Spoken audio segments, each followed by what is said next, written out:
You reign even today. You reign even until this time, oh Father. Arise, oh Jehovah, even today. We worship you, oh God. We worship you, Holy Spirit. We worship you, our Father.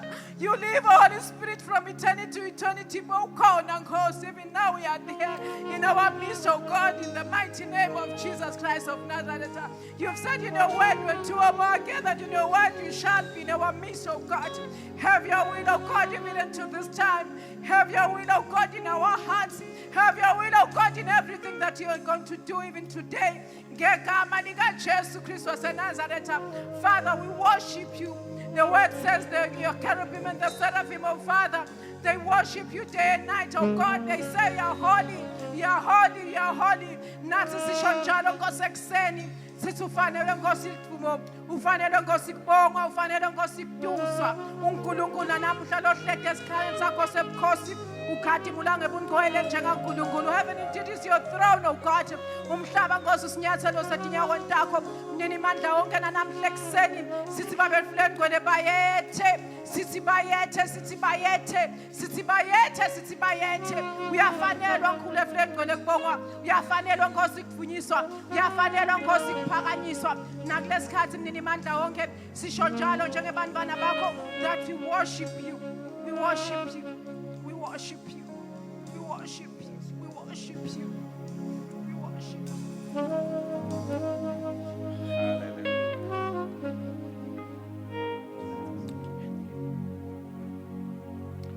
Hallelujah. Well, we thank God even that today we are here and we are in His presence. And in His presence is the fullness of joy. And let's rejoice in His presence, Bazalwan, even today. Amen. I'd like us to turn to our Bibles. We are talking about the second coming of Jesus Christ. And we are saying, get ready, because Jesus is coming back again. And when we say Jesus is coming back again, it means He once came, and then He will come back again. The Bible tells us in the book of John 1, the Bible says, in the beginning was the Word was with God, and the Word was God. And when you continue reading from that portion of Scripture, the Bible tells us that the Word became flesh, and it dwelt among us. And that portion of Scripture tells us that Jesus Christ was there with God before the beginning of the world. But then He had to come down, take the form of a human being. I like what the writer of Hebrews says. The writer of Hebrews says, as children partake of flesh and blood, He Himself partook of the same, so that He can identify Himself with human beings. So when He came down, He came in the form of a child born by Mary. That's when He had borrowed the flesh and blood from Mary, so that He can identify with us. So that was His coming. Because, as I've said, the Bible tells us that in the beginning was the Word. So in Bethlehem, it was Jesus Christ who was born there, but the Christ was there before the foundation of the world. So He then came, and as I've said, to identify with us. In the portion that I've just quoted in John, the Bible says, we saw the glory of the only one begotten of the Father. When He mingled with us, those people who were there, He was able to talk with them and to live with them. And then the Bible tells us that he then had to go back to God. He went back to heaven. And then when he went back, he told his disciples that he will come back again. So we are talking about his coming back again, the second coming of Jesus Christ.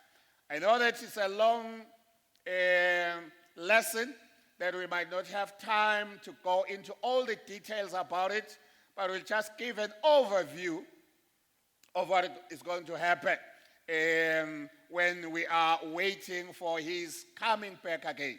So all I want us to be reminded of is that Jesus Christ is coming back again.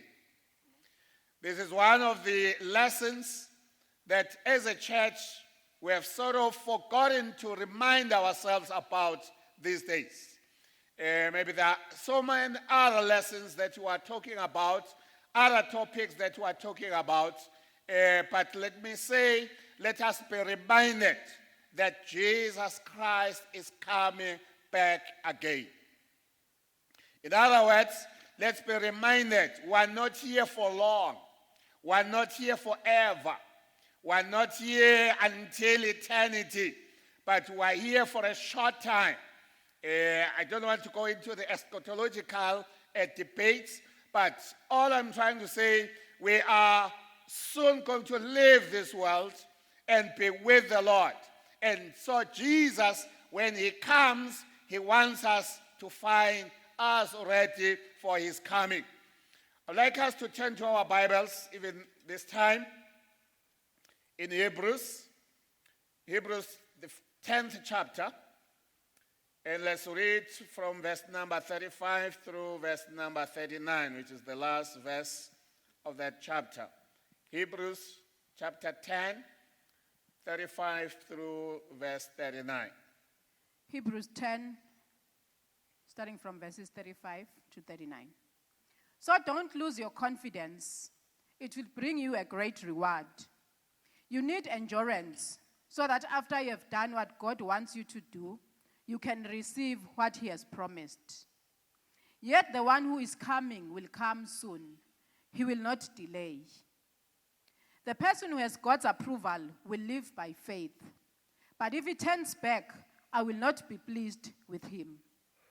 We don't belong with those who turn back and are destroyed. Instead, we belong with those who have faith and are saved. Amen. The writer of Hebrews here, when he writes to his congregation, he tells them of what they've done so far. And he tells them and he reminds them of the braveness that they had shown. And this is a church that was under persecution. It was a church that was faced by a number of challenges. It was a church or a group of people that were scattered all over because of their faith in God. And then he tells them that they have to keep on, they have to exercise patience in whatever they were going through. They were to exercise patience. And I like verse 37. He says, for a little while, the one who is coming, and he shall not delay. I like that. You said, for people who were under duress, for people who were under persecution, for people who things were not going right on their way, it was easy for them to say, let me give up. Let me not continue with this faith.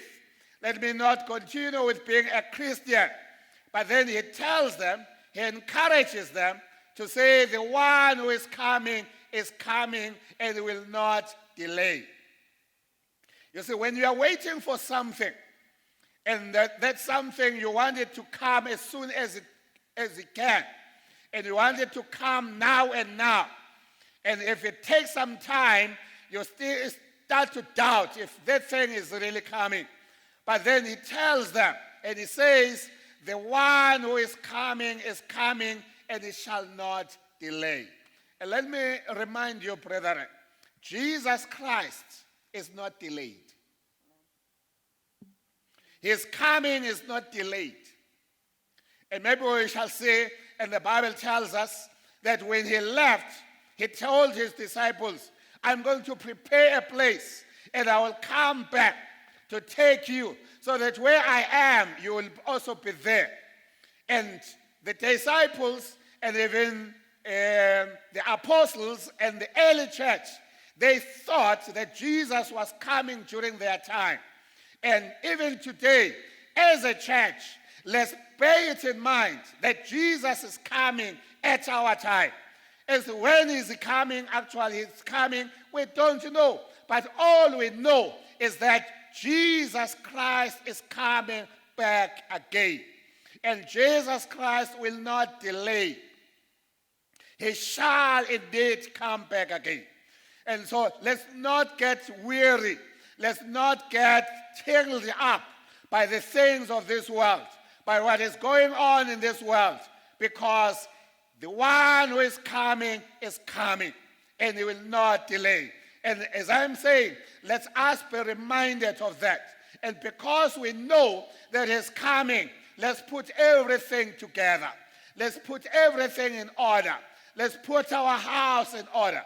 The Bible tells us that God told Ezekiel that he was going to die. And because he was going to die, he has to put his house in order. And I'm saying, because Jesus Christ is coming, we have to put our houses in order. Because Jesus is coming, let's make sure we are ready for his coming.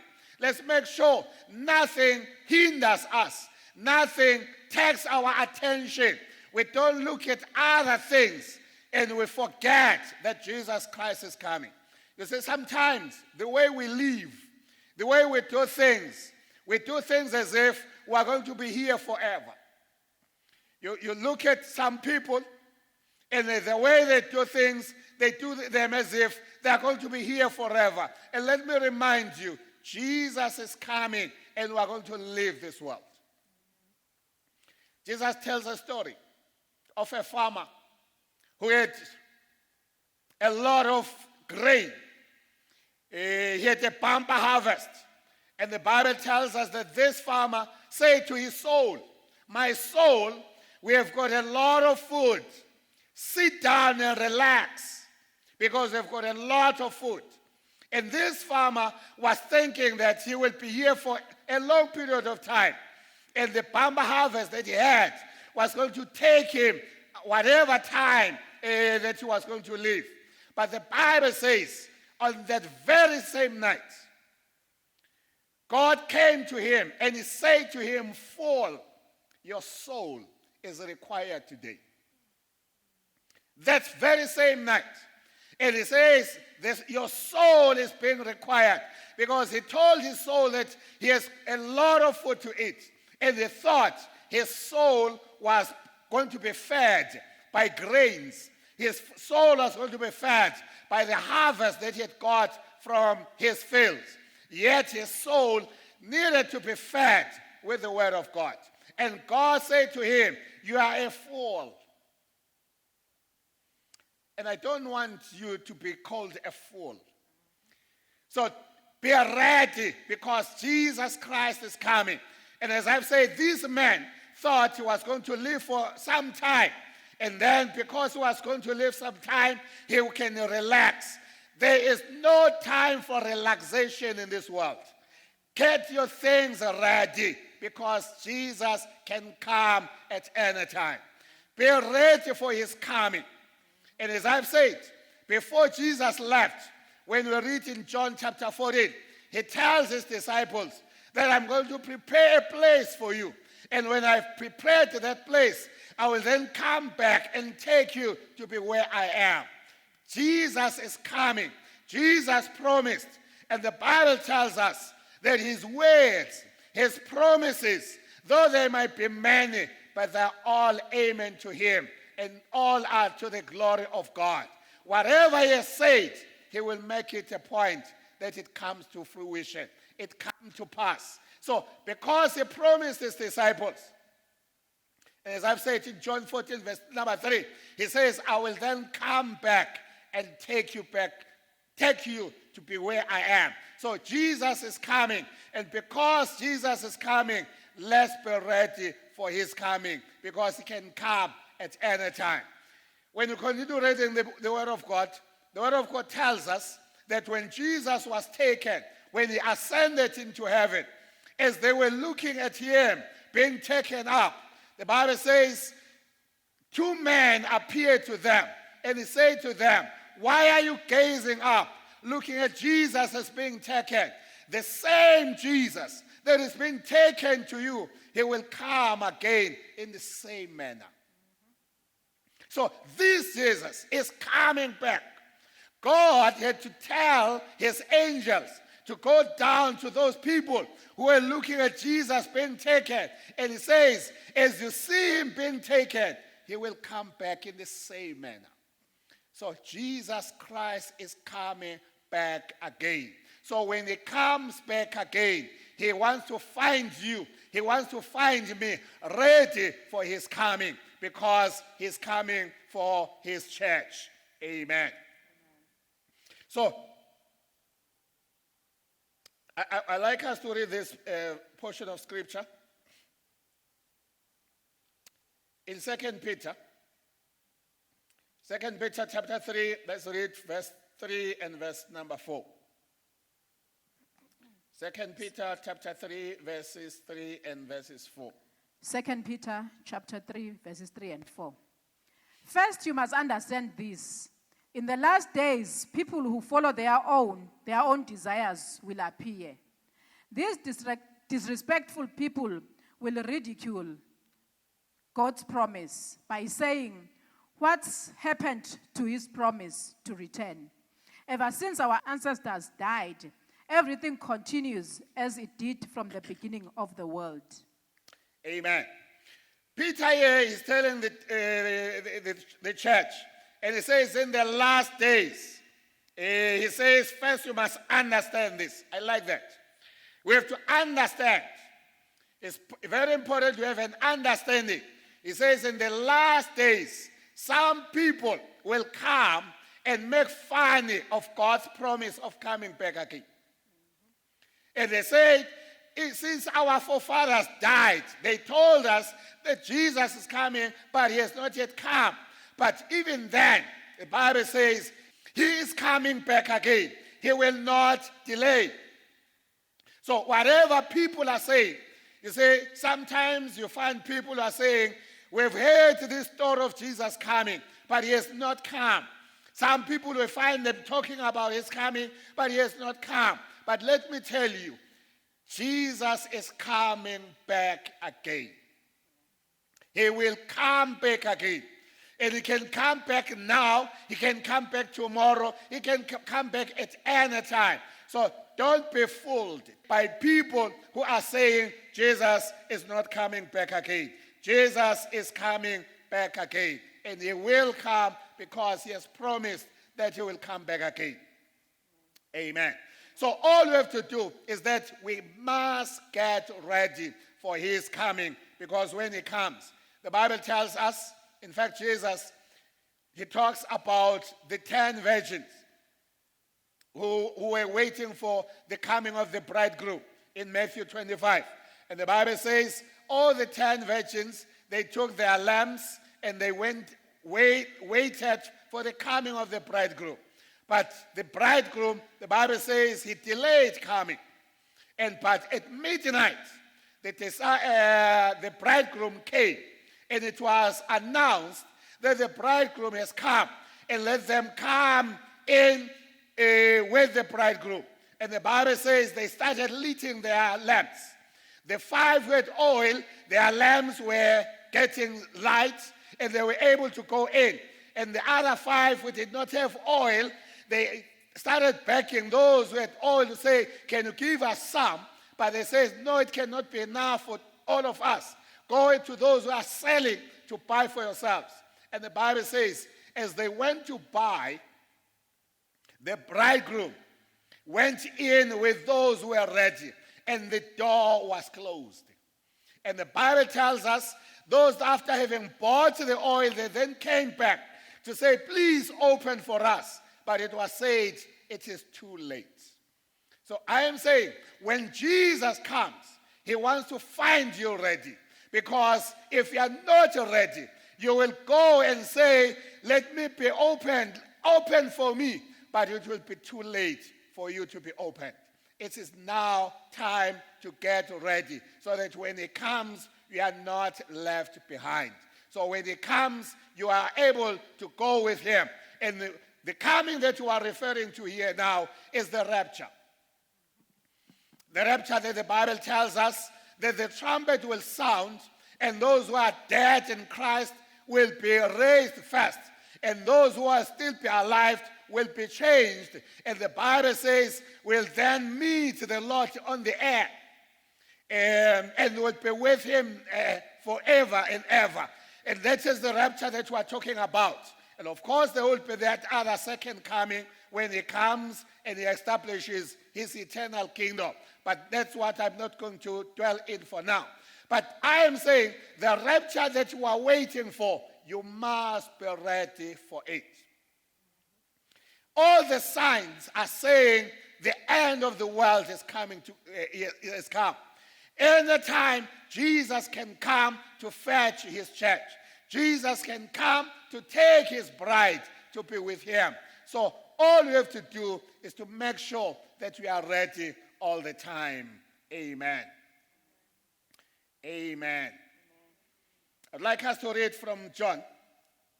Maybe before we go to John, let's read in Malachi. Malachi chapter 4 and verses 1 through 3. Malachi chapter 4, verses 1 to 3. Certainly the day is coming, it will burn like a furnace. All arrogant people and all evildoers will be like straw. The day that is coming will burn them up completely, says the Lord of armies. It won't leave a single root or branch. The Son of Righteousness will rise with healing in his wings for you people who fear my name. You will go out and leap like calves let out of a stall. You will tremble on wicked people because on the day I act, there will be ashes under the soles of your feet, says the Lord of armies. Amen. I like verse number 2. Mine says, but unto you that fear my name shall the Son of Righteousness arise with healing in his wings. And he shall go forth and grow up as calves of the stall. Here it talks about the day of the Lord, when the Lord comes back again. It says, to those who will be ready, it will be a day of joy. It will be a day of rejoicing because they will be meeting with their Lord. They will be meeting with their Savior. And it likens here to calves when they have been kept in a stall and then their mothers come and they are taken out. That joy.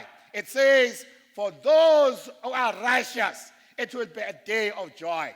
But then it says, to those who are unrighteous, it will be a day of sorrow.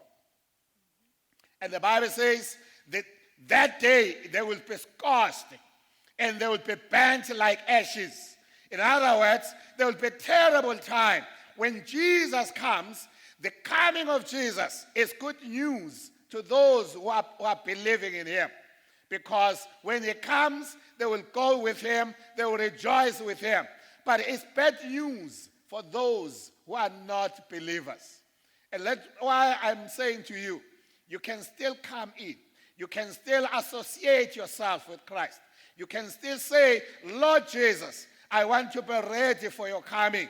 I want to be ready so that when you come, I will not regret. When you come, I will not be bent. When you come, I will not be cast in everlasting furnace where they will be tormented forever and forever. So Jesus is coming. Because he is coming, we must be ready. Because he is coming, we must be ready. And we must not assume we are ready, but we must be sure that we are ready for his coming. Because when he comes, there will be no time of saying, let me get ready, let me get ready. Because it's like when you are waiting for a train or you are waiting for a plane. When a plane's time for leaving comes, it just comes and it goes. Whether you are there and you are trying to wave your hand, but he will leave you because you are not ready. So I'm saying, when Jesus comes, he will not wait for you. He will not give you a chance to say, let me go and get ready. But he wants to find those who are ready so that they go with him. So be ready for his coming. And the only way for being ready for his coming is to accept Jesus as your Lord and Savior. Accept Jesus. Give your life to Jesus Christ. Surrender yourself. Say, here am I, Lord Jesus. Here is my life. I give it to you. I surrender myself. I repent from my sins. I repent and I leave everything that is bad. I want to be a child of God. I want to follow you. I want to be ready for your coming so that when he comes, you'll be able to go with him. Amen. Amen. Hallelujah. Amen. Let's go to 1 John. 1 John chapter 3. And let's read the first 3 verses there. 1 John chapter 3, the first 3 verses there. 1 John chapter 1, verses 1 to 3. Sorry, 1 John chapter 3, verse 1 to 3. 1 John chapter 3, verses 1 to 3. Yes. Consider this. The Father has given us his love. He loves us so much that we are actually called God's dear children. And that's what we are. For this reason, the world doesn't recognize us, as it didn't recognize him either. Dear friends, now we are God's children. What will we be isn't completely clearly yet. We do not know that when Christ appears, we do know that when Christ appears, we will be like him, because we will see him as he is. So all people who have this confidence in Christ keep themselves pure as Christ is pure. Amen. In mind it says, behold the manner of love the Father has bestowed unto us. So John here, when he writes to these people, he says, behold the manner of love that the Father has given to us, that we may be called the children of God. And he says we are the children of God. The world does not understand us because they did not understand him. So as a child of God, don't look forward being understood by the world. The world will never understand you because they never understood him. But the Bible says we are indeed the children of God. And I like that. Even when we're in this world, but we are still the children of God. Even when we are living in this world, we are the children of God because of the love the Father has given unto us. And the Bible says we don't know how it look like, but one thing we know, that when he shall appear, we shall be like him. When he appears, we shall be like him. If you can ask me today, what are you going to look like when he appears? I will say, I don't know, because I don't know. But one thing I know, the manner in which he will come, the manner in which he will appear, that's how I will appear too. And then the Bible says, because of that, the Bible says in verse number 3, all those who have that hope in him, they purify themselves as he is pure. And I'm saying, as we are waiting for his coming, it's not a matter of saying, I am waiting for his coming, but it's a matter of saying, let me purify myself. In other words, let me cleanse myself from all the dirty things that may come on my way, all the dirty things that may come and stay in my life. Let me make it a point that I cleanse myself. I purify myself. I go to the Father and say, Father, I have done wrong. Wash me. The same John, when we read in chapter 2, he says, I have written for you that you may not sin. But he then says, if it happens that you sin, we have got an advocate with the Father, the Lord Jesus Christ. In verse number 9, it says, when we confess our sins, he is faithful enough to purify or to cleanse us from every sin. And I'm saying to the church, this is time for purification. And I'm saying to the church, make sure you purify yourself. Whatever has come on your way, whatever is debt in your life, the blood of Jesus Christ is still there for you. You can still purify yourself. Purify yourself so that you are pure, so that when he comes, you'll be able to be caught up with him. Don't be left behind. It's a pity that some that we have known to be Christian for a long time, when Jesus comes and he finds them not ready, they will be left behind. So please, don't be left behind. There's only one thing you can do, is purify yourself every day. As we come to a conclusion, I am saying, Jesus Christ is coming back again. Get ready, because he's coming back again. If you are not a Christian, the only way of getting ready is to accept Jesus Christ as your Lord and Savior. That is the way of getting ready. If you are a Christian, purify yourself so that you are always pure, so that when he comes, you'll be taken up with him. May God bless you. Amen. Let's pray. Father, I want to thank you. We bless your holy name, oh God. As I wait your coming, we pray, oh God, that we'll be ready. Purify us, oh God. Cleanse us as a church. Those who have not accepted you, I pray for the conviction of their souls, that they give their lives to you and they confess you as their Lord and Savior, so that they are ready for your coming. Father, we thank you and we bless you. In Jesus' mighty name, amen.